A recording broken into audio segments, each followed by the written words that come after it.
औज़ुबिल्लाहि बिस्मिल्लाहिर्रहमानिर्रहीम। Computer science first year students federal board 2025 के अंदर एग्जाम्स देने वाले स्टूडेंट्स के लिए ये वीडियो एक कंप्लीट वीडियो है। स्टूडेंट्स, इस वीडियो के अंदर हम लोग डिस्कस करेंगे about the model paper of computer science, और इसके साथ साथ हम लोग डिस्कस करेंगे about the important questions in the computer science grade 11th first year. और इसके साथ साथ मैं आप लोगों को बताऊंगा कि आप लोग अपने पेपर की तैयारी, अपने एग्ज़ाम की तैयारी, कंप्यूटर साइंस की फुल बुक की तैयारी किस तरह से बहुत ही अच्छी कर सकते हैं, बहुत ही फास्ट कर सकते हैं। इसकी कौन सी टिप्स और ट्रिक्स हैं उनको भी आज हम लोग डिस्कस करेंगे। तो सबसे पहले हम लोग बात करते हैं कि आप लोगों के जो एग्ज़ाम होगा उसके अंदर आप लोगों के पास 13 MCQs आप लोगों को दिए जाएंगे।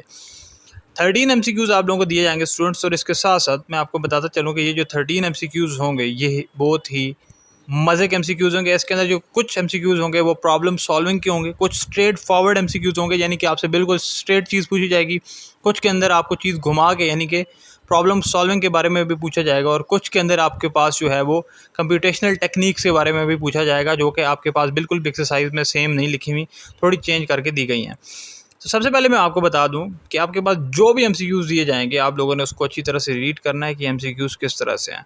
ठीक है, अब सबसे इंपॉर्टेंट MCQs है आप लोगों के पास जो इंपॉर्टेंट टॉपिक्स हैं वो आपको पता होना चाहिए कि वॉर्म, वायरस, फायरवॉल, स्पाईवेयर, ये तो आप लोगों के पास बहुत ही मशहूर टॉपिक्स हैं। और आप लोगों को एक और बात बता दूं कि मॉडल पेपर में से बहुत से पेपर्स एग्जाम्स आ रहे हैं फर्स्ट ईयर के, पिछली दफ़ा भी आए थे और इस दफ़ा जो है बहुत चांसेस है। और 9th-10th के जो भी एग्ज़ाम्स हो रहे हैं 2025 के अंदर बोर्ड के, उसके अंदर भी मॉडल पेपर में से बहुत सी चीज़ें आ रही हैं। तो आप लोगों ने ये बात ध्यान में रखनी है कि मॉडल पेपर लाजमी करके जाना है, और मॉडल पेपर का सोल्यूशन भी हमारे चैनल के ऊपर अपलोडेड है। लेकिन अभी की जो हम लोग बात करें वो ये है कि आप लोगों के पास जितने भी डाटा एनालिसिस का चैप्टर हो गया, पाइथन हो गई, ठीक है, ये चीज़ें बहुत इंपॉर्टेंट है और इन्हीं में से MCQs आएंगे। वो MCQs को रिपीट करेगा वो। अब यहाँ पर अगर वो वार्म, वायरस, फायरवॉल, स्पाईवेयर पूछ रहा है तो इनमें से कोई चीज़ छोड़ देगा, कोई एक चीज़ पूछ लेगा, लाइक स्पाईवेयर पूछ लेगा, वायरस छोड़ दिया, ठीक है। तो इस तरह से वो चीज़ों को लेकर चलेगा, इसके अलावा वो कुछ भी न्यू नहीं करने वाला। उसने यही टेक्निक अपनानी है जो मैंने आप लोगों को बताई है।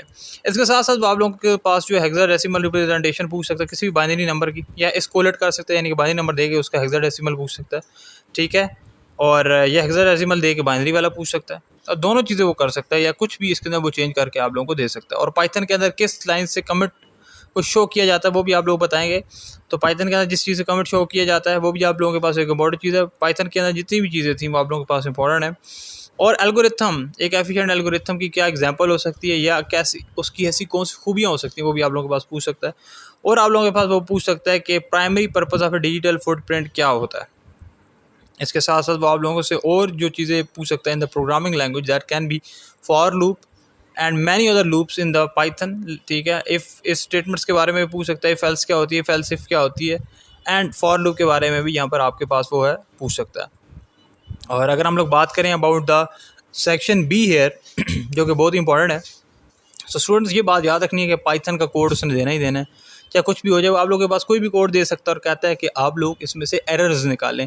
वो एरर्स आपके पास सिंटैक्स के एरर भी हो सकते हैं, वो लॉजिकल एरर्स भी हो सकते हैं। तो दोनों एरर्स वो आप लोगों के पास हो सकते हैं कि जो आप लोगों के पास सिंटैक्स यूज़ हुआ है पाइथन का, जो नॉर्मली पाइथन यूज़ करती है, उसके अंदर एरर हो सकता है, ठीक है।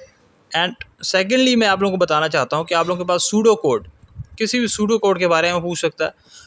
और इसके साथ साथ आप लोगों के पास पूछ सकता है कि स्लोप और इंटरसेप्ट के अंदर क्या रिलेशन है, लीनियर रिलेशनशिप क्या उनके दरमियान, और कोई भी एग्जांपल डेली लाइफ में से पूछ सकता है। क्लाउड कंप्यूटिंग के जितने भी मॉडल्स हैं, 3 टाइप्स हैं आपकी बुक के अंदर, उसके बारे में पूछा जा सकता है। सुपरवाइज अनसुपरवाइज जो आपके पास लर्निंग है उसके बारे में पूछा जा सकता है। इसके साथ साथ प्रोटोटाइपिंग क्या होती है, स्टार रिंग टोपोलॉजीज़ क्या है, स्केलेबिलिटी क्या है, रिलायबिलिटी क्या है, ये जितनी चीज़ें, लोकल और ग्लोबल वेरिएबल क्या होता है, ये बहुत इंपॉर्टेंट टॉपिक है, लोकल एंड ग्लोबल वेरिएबल, ठीक है। MCQ के अंदर भी आ सकता है और इस दफ़ा उसने क्वेश्चन में दिया हुआ, तो आप लोग देख लें। और जितनी टोपोलॉजीज़ हैं, स्टार रिंग टोपोलॉजी होगी, इसको आपस में डिफ्रेंशिएट करो, या कोई भी और सी टोपोलॉजीज़ हो सकती हैं, ये आपने छोड़ के नहीं जानी है। उनकी स्केलेबिलिटी, रिलायबिलिटी, आर्किटेक्चर के ऊपर वो आपके पास क्वेश्चन पूछ सकता है। और इसके साथ साथ स्टूडेंट्स मैं आप लोगों को बता दूं कि जो हमारे नोट्स हैं कंप्यूटर साइंस के फेडरल बोर्ड के, कंप्लीट हर चैप्टर के नोट्स बड़े ज़बरदस्त तरीके में गिवन है, जिसको आप बड़े अच्छे से रीड करके पेपर एग्जाम दे के आ सकते हैं। वो आप लोग हासिल कर सकते हैं हमारे व्हाट्सएप नंबर के ऊपर भी। आप लोगों को साइड के ऊपर दिख जाएगा कि आप लोगों ने हमारे पास कहाँ पर कॉन्टैक्ट करना है। तो ये हमारा व्हाट्सएप नंबर है, और इसके साथ साथ हमारा दूसरा व्हाट्सएप नंबर भी है। तो ये दोनों आप लोग नोट कर लें, इन दोनों के ऊपर आप लोग कॉन्टैक्ट कर सकते हैं और हमारे पास बहुत ही बेहतरीन नोट हासिल कर सकते हैं। So less price and federal board के SLOs की बेस के ऊपर ये नोट्स हैं। फेडरल बोर्ड कहता है कि बुक ना करके आओ, लेकिन SLOs करके, और SLOs के अंदर सबमिटिव होता है, सबमिटिव करके जाना ही जाना है। तो सबमिटिव जो करके जाएगा उसका पेपर अच्छा होगा, क्योंकि सबमिटिव के अंदर जितनी चीज़ें हैं वही मॉडल पेपर के अंदर भी आएंगी और वही आप लोगों के एग्ज़ाम के अंदर भी आएंगी इंशाल्लाह। एंड सब पेपर वहीं से बनता होता है। तो स्टूडेंट इसके साथ साथ मैं आप लोगों को बता दूं कि वो आप लोगों के पास डिफरेंट चीज़ें आप लोगों से पूछ सकता है आपके अपने दिमाग के ऊपर, ठीक है। जिस तरह से वो कहता है consider the following example of scenarios and identify whether the waterfall और agile model would be the most suitable for the development. Building construction के लिए कौन सा मॉडल अच्छा हो सकता है, एगाइल मॉडल हो सकता है या फिर वाटरफॉल मॉडल हो सकता है। ये आप लोगों ने दोनों जो है ना पढ़े होंगे मॉडल्स। इसके साथ साथ असिस्टिंग, ठीक है, असिस्टिव टेक्नोलॉजी क्या होती है, और 3 positive impact AI system. AI के अंदर से उसने सवाल एक ने करना ही करना है, और उसके बाद आउटपुट कोई भी एक कोड दे सकता है और उसका आउटपुट पूछ सकता है कि उसका क्या आउटपुट होगा। एंड यहाँ पर अगर हम लोग देखें तो कहते हैं categorise the following scenarios by identifying whether the linear और binary search algorithm is more appropriate choice. Also justify your answer. इसका हमें जस्टिफाई भी करना है कि हमारे पास जो है लीनियर होगा या बाइनरी सर्च एल्गोरिथम होगा, और वो कौन सा जो है हमारे पास ज़्यादा अप्रोप्रिएट है इसमें, ठीक है। फिर वो किसी भी किस्म के गेट्स के बारे में पूछ सकते हैं, OR gate, NAND gate, NOR gate, ठीक है। अब यहाँ पर देखो उसने और नैंड गेट का कहा कि ट्रुथ टेबल बनाओ, तो ये मॉडर्न चीज़ है। एंड ऑर्डर ऑफ जो इस ऑर्डर के अंदर हमारे पास जो है ना ऑपरेटर्स जो है एग्जीक्यूट होते हैं पाइथन के अंदर, वो आप लोगों के पास एक टेबल बना हुआ है। तो कोई भी आप लोगों को कोड दे सकता है इस तरह से, एक न्यूमेरिकल टाइप दे सकता है छोटा सा, और कहेगा कि इसको एग्जीक्यूट करके इसका आंसर लिख दो बस। तो आप लोगों ने देखना होगा पहले कौन सा होता है, फिर कौन सा होता है, फिर कौन सा होता है। और कोई भी एक बूलियन एक्सप्रेशन दे सकता है और कह सकता है कि उसका एक लॉजिक सर्किट बनाओ। और 3 एडवांटेजेस ऑफ इन्फोग्राफिक्स। अब देखो ये जो क्वेश्चंस है ना, ये मेरी बात याद रखना, ये वो क्वेश्चंस है जो क्या नहीं आने, ठीक है। इन क्वेश्चंस को वो नहीं देगा तो वो क्या देगा। ये इंपॉर्टेंट 3 क्वेश्चन है आपके बुक में से, इनमें से उसने पक्के 3-4 क्वेश्चन 5 क्वेश्चन दे नहीं देने, ठीक है। तो ये छोड़ के ना जाना, पहले बता रहा हूँ। फिर आप लोगों को बता रहा है कि 3 टूल्स बताओ जिसके जरिए आप लोग प्रोटोटाइप जो है वो बना सकते हो, ड्रा कर सकते हो। और यहाँ पर वो कह रहा है write a Python program that takes an alphabet as input and prints whether it is a vowel और अ कांस्टेंट। तो यहाँ पर पाइथन का एक प्रोग्राम भी लिखना है, उसकी बजाय आप लोग जो यहाँ पर एक बूलियन एक्सप्रेशन का लॉजिक सर्किट भी बना सकते हो जो उसने दी हुई। तो और है आपके पास चांस है, जो भी आप लोग करो। एंड देन आप लोगों के पास कहता है what are the common applications of simulation that benefit everyday activities. And फिर आप लोगों के पास कहता है what is the impact of digital divide और connectivity, what strategies should be taken to bridge the digital divide, give any 2। And how logic gates are useful in daily life, any 3 applications. What is the difference between correlation and causation, illustrate with example। यहाँ पर भी वो आप लोगों के पास पूछ रहा हूँ। पाइथन को कोई भी एक फंक्शन दे सकते हैं, जैसे कि यहाँ पर फाइंड मैक्स दिया हुआ है, जो कि हमारे पास क्या है, मैक्स वैल्यू को रिटर्न करता है जब आप लोग जितनी भी उसको वैल्यूज दें। तो आप लोगों को कह रहे हैं पाइथन का कोड लिखो जिसको आप ये वाला फंक्शन यूज़ करो, और वो क्या करे, 2 नंबर ले, उनकी इनपुट दे, ठीक है। और फिर क्या करे कि वो हमारे पास एक इनपुट क्या दे, इनपुट ले 2 नंबर, और फिर उसके बदले में एक मैक्सिमम नंबर दे जो उनमें से बड़ा नंबर था, उसके बारे में हम लोगों को बता दे। Complete the following Python code then exits when X is physics subjects is equal to, जो उसने सब्जेक्ट्स दिए हैं। और ये हमारे पास पूरा एक पाइथन का कोड, आप लोग इसको देख लें।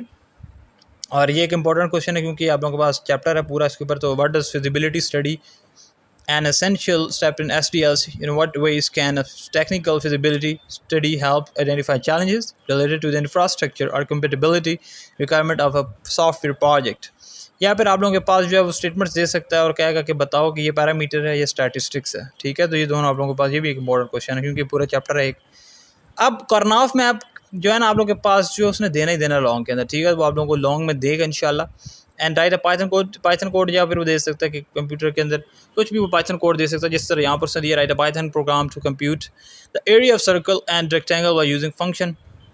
डाटा कलेक्शन मेथड्स के ऊपर दे सकता है कि आप लोग बताएं कि कोई से भी 2 डाटा कलेक्शन मेथड्स जो कि स्ट्रेंथ, वीकनेस, रिलायबिलिटी, वैलिडिटी के ऊपर। इंक्रिप्शन, सिमेट्रिक एसिमेट्रिक इंक्रिप्शन, ये बहुत मशहूर है।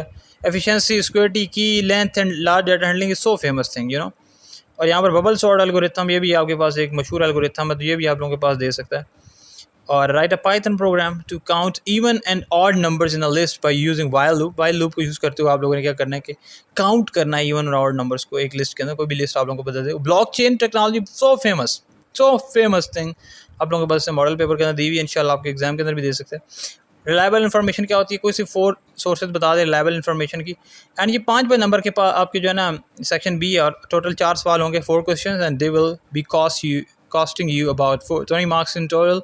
सो यही था आप लोगों के पास मॉडल पेपर, इसके अंदर हम लोग ने डिस्कस किया इंपॉर्टेंट क्वेश्चन के बारे में, क्योंकि ये सब इंपॉर्टेंट क्वेश्चन आप लोगों ने करके जाने। इंशाल्लाह आप लोगों के पास मॉडल पेपर का फुल सोल्यूशन भी हम लोग आप लोगों को प्रोवाइड करेंगे इसी चैनल के ऊपर। इसके साथ साथ बाकी सब्जेक्ट्स के मॉडल पेपर और उनके जो आंसर्स है यानी कि सोल्यूशन है मॉडल पेपर के, वो भी आप लोग हमारे चैनल के ऊपर एक्सेस कर सकते हैं।